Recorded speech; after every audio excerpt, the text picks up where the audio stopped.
So hey guys, it's Wes. Thought it only appropriate since we did the funny video before that we have a serious conversation with Dwight Carr. It's kind of funny, he and I were both chatting about it. It's like that's outside of both of our characters, but I think we pulled it off. If you hadn't seen it, I'll put a link in the comments so you can check it out. He sang with me on Back to Macon, which comes out Tuesday. I'm really ecstatic about how the song turned out. Dwight, thanks for joining me again, man. Thanks for thinking of me, buddy. Really, love the song. Love the songs that I've heard that don't involve me. They're definitely the second best songs on the album. It's kind of funny you bring that up. It's actually my wife's favorite, but here's a little thing. We've heard that Macon's gone downhill since we've left as far as crime rate and stuff like that. So when I was writing this song, she was like, ain't no way in hell I'm moving back to Macon. I'm like, no, baby, it's about the musical history and our memories there and the great times we've had and the potential for greatness that's still there.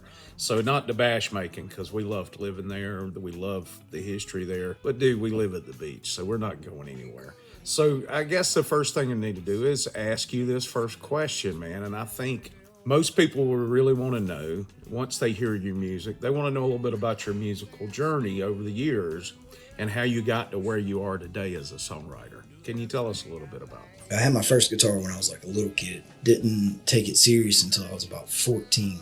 And my dad bought me a little cheap Squire Strat for my 14th Christmas, I think. And learned how to play Wish You Were Here by Pink Floyd. Just fell in love. I was head over heels. Bands in high school. Did a little bit of recording. Then I moved on to metal right out of high school. I was the lead singer of several metal bands. 21, I discovered alt country, I guess you call it, outlaw country, roots music, and changed my name. I was going under a stage name at the time, and got signed to a little indie label. Wasn't much, recorded one single, and then a whole bunch of personal issues sent me out into the wild for about a long time. It was probably like 10 years before I seriously picked up a guitar again. I would play here and there, bass for this, guitar for that. Started EVS about a year ago. Well, hell, a year this month would be, the anniversary. I bought everything I needed to record because I realized for the first time ever I didn't need a studio. I didn't need other people to do it. So I spent like 6 to 9 months recording probably 100 songs before I finally kind of halfway knew what I was doing. Man, I had at least a decade worth of music up here to get out. I'm still trying to get it out. Well, speaking of the music you got up there and you're trying to get out, I promise you I understand that, man. It's stuff that's coming out, and sometimes it's stuff that comes to you. I get that as a songwriter. Who are your biggest influences? One of my favorite questions, honestly. I think about this all the time when nobody even asks me. I'll be driving to work or on the way home.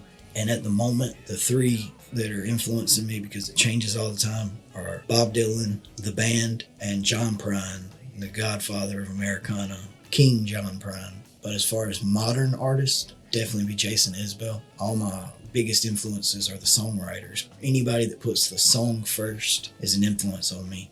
Obviously, part of the reason I invited you to be part of Back to Macon was because of our shared geographical heritage. We both have ties to Macon. That was a no-brainer because to fully appreciate Macon's musical history and the impact it's had on modern music, you have to kind of have lived there. So that seemed like a no-brainer for me to invite you to be a part of this song. But let me tell you what the icing on the cake was. It was the fact that you, like me, are a family man. You have a daughter, I have a daughter, and I know from my perspective that being a family guy significantly impacts my music and how I write and how I view the world. So how much has having a family, especially children, impacted how you write music? Having a family has made me more vulnerable. I don't write a lot of happy songs, but when I do, it's always about them, and it gives me something to work for. I try to think of these songs as like an inheritance of sorts from my daughter. If she decides to follow my footsteps and become a musician, she'll have all these songs, not only to collect the little pennies off of, but to cover herself or be inspired by, I hope. Man, that's an awesome way to think about that. My daughter's 17, and she is so talented. Great voice, much better voice than I ever thought of having. Anyway, so what is your goal with music, and what steps are you taking to ensure that you achieve those goals? I've really only had one goal from when I got my guitar at 14 until today, and that's literally just to make a normal living. If I could make the same thing I make at my regular job doing music, I would quit right now. Like, I wouldn't even make it till tomorrow. Literally, blue-collar musician. That's what it's all about.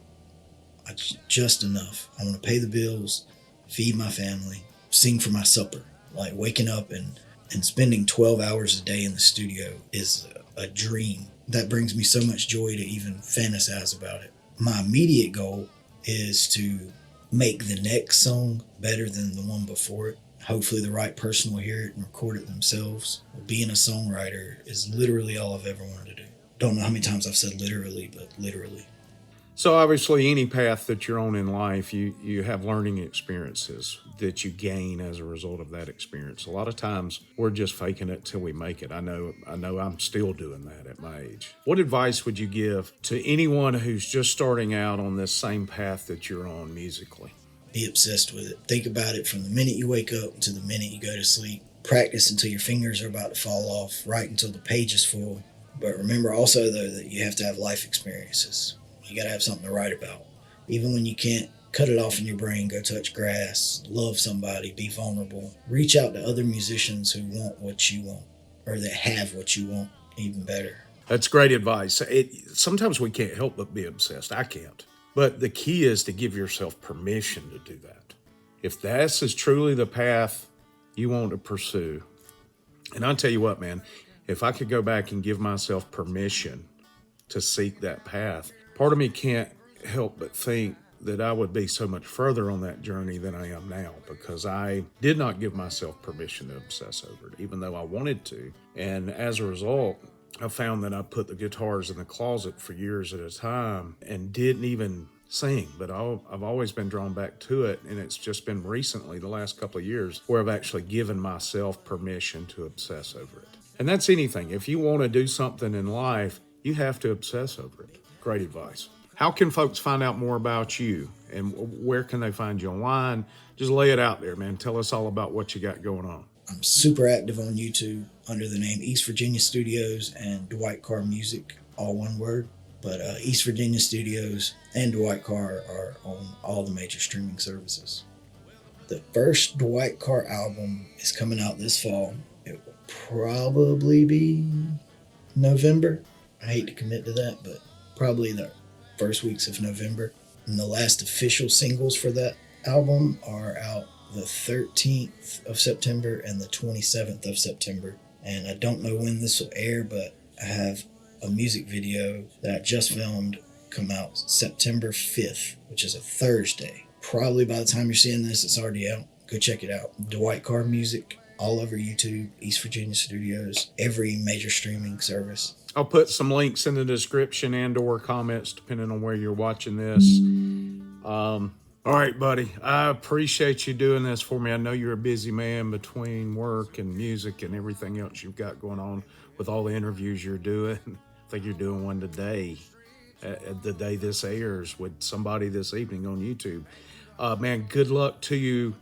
Thank you so much for working with me on Back to Making, my dude.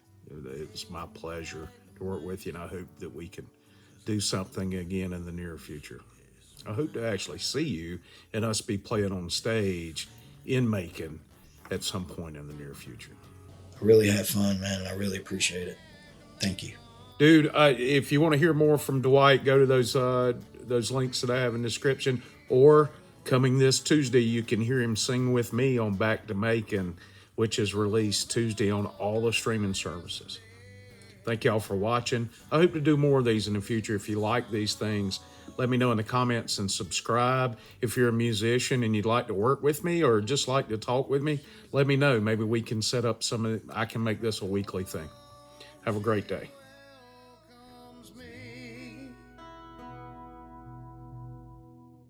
I'm heading back to Macon.